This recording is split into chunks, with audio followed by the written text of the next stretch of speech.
Go to Mailings, Templates, and New Template.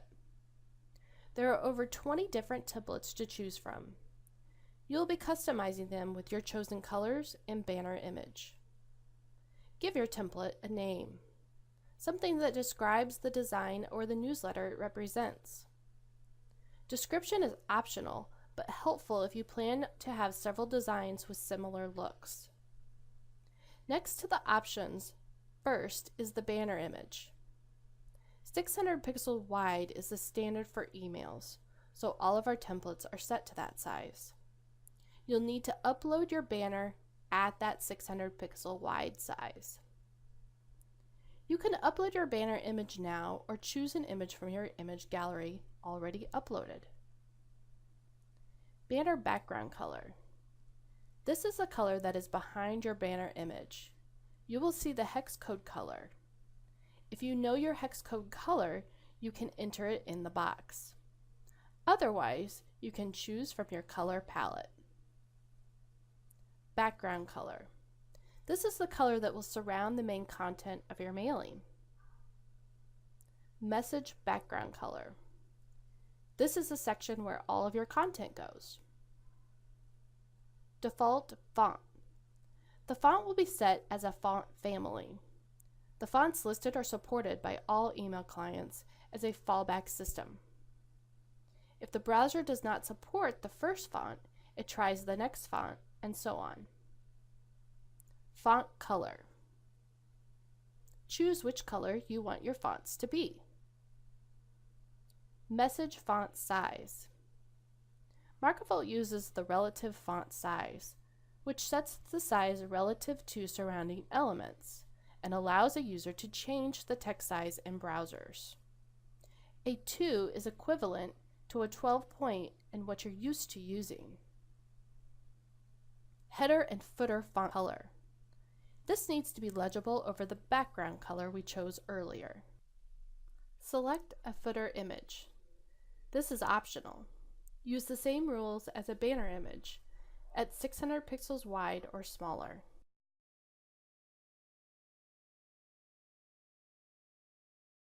Forward link text. You can add in a link that will allow your recipients to click and forward your mailing to a friend. You will then capture that email address, and the recipients will get a link in the mailing that will allow them to join your mailing list. Add in forward to a friend or share with a friend text. Headline alignment. Choose left, right, or center. Headline font size. Put in the numbers 1 through 7, 1 being the smallest and 7 the largest. Postal address required. CAN spam laws require that your email template include a physical postal mailing address where your subscribers can reach you. A phone number is not required. Headline color.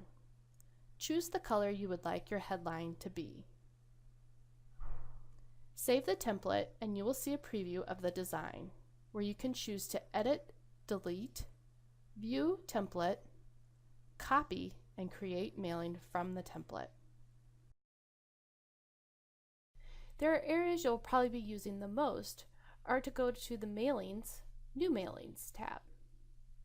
Or go to your mailing list page and there's a button at the top of the page, or you can even copy a previously created mailing if you want to reuse some sections of a mailing and just delete and create new sections from that. Let's create a new mailing. Choose Create a New Mailing from a template. Give it a name and choose your template. You will now be able to edit your mailing by using the icons above each section. The Add Section Here icon allows you to add sections to your mailing.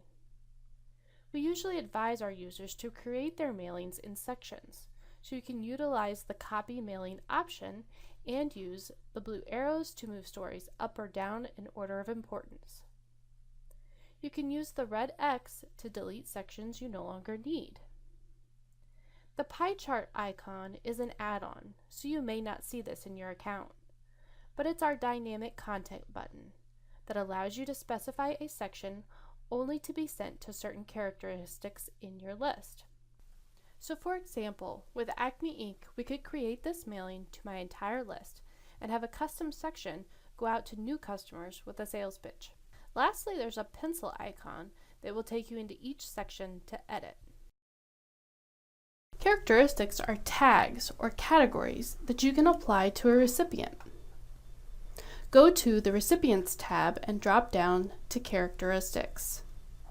You'll see as I hover over, the new Characteristic tab appears. You can add using this button and just give it a name. Or you can click on the Characteristic button to see a list of all of your current characteristics and then create a characteristic at the top. You can create an unlimited number of characteristics in your account, and recipients can be tagged with as few or as many characteristics as you wish. Now we can add recipients and tag them with the appropriate characteristic.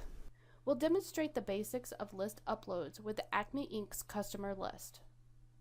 You can upload into MarketVolt Microsoft Excel files or text files in the CSV or tab delimited formats.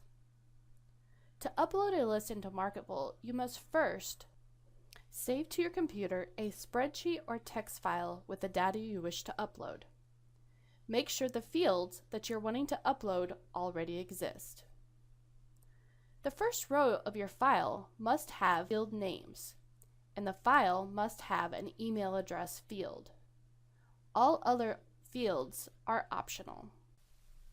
To upload your list, go to the Recipients tab and scroll down to Upload Recipients. Choose your file that you want to upload. Click the Next button. MarketVolt will automatically identify the first row field names from your file and attempt to match them in the corresponding field in the MarketVolt database. In this upload, the software recognizes that the first name column in the field should map to the first name field in your MarketVolt database, and the email column maps to the email address field in your MarketVolt database. But the upload engine doesn't know what to do with the LN column from your spreadsheet, so you must manually map it to the last name field in your MarketVolt database. Note that the upload engine recognizes the company and the fax number fields from your spreadsheet, but when you try to map them to your MarketVolt database, there's no corresponding fields listed. For now, we will skip those fields and proceed to the upload. Next, choose one or more of the characteristics you want to apply to the list to. Then, there are two questions. All uploaded recipients will be tagged with the chosen characteristics. If recipients not in this upload are currently tagged with the chosen characteristic, do you keep them tagged or untag them? This is asking if a characteristic you are uploading to has recipients already assigned to them. Do you want to keep them tagged with that characteristic and just add any new ones that you might be uploading on the current list? Or do you untag them and keep only the ones you are uploading now? The second question, if a recipient is already in your account, do you update the record or do you skip the record? With this question, we want to know if any of the field information you are uploading from above has a recipient already in your account. For example, last name or phone number. Do you want that information to be updated or keep what MarketVolt has on file already? Next, you'll click the Upload button to proceed. The results of your upload are displayed. The skipped or failed to upload and the duplicate email recipients are listed below. The skipped email was not properly typed in.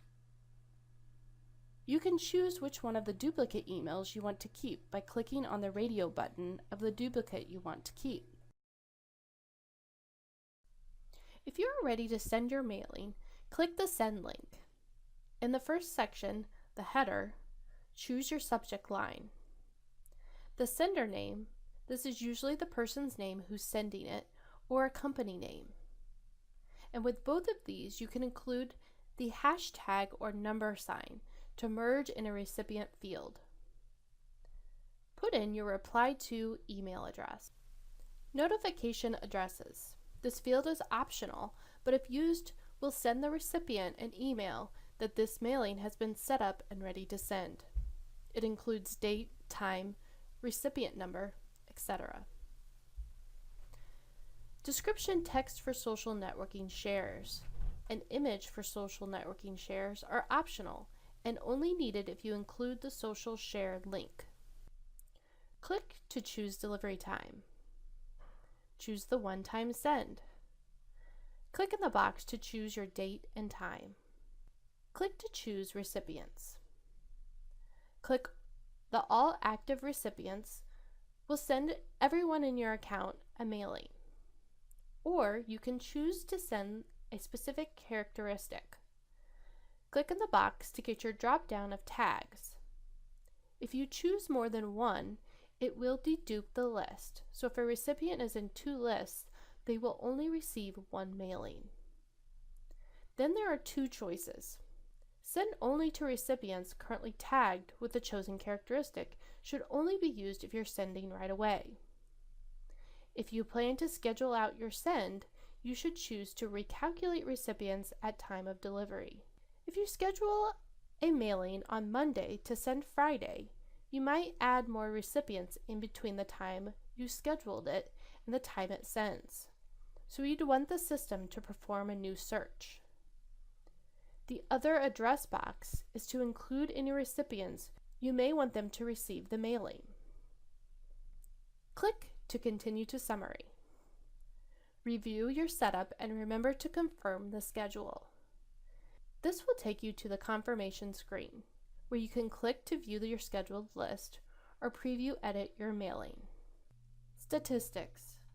View your mailing statistics from your mailing list screen under the date last sent. Or click on the preview edit button of your mailing and there's a statistics button at the top of the screen. View the details of your send in the who and when box. View the number send, number forwarded, number returned, number received, number opened, emails with at least 1 click, and number opted out. There's a list of all links clicked at the bottom of your screen. You can click on any number that has an underline and view what recipients were part of that statistic.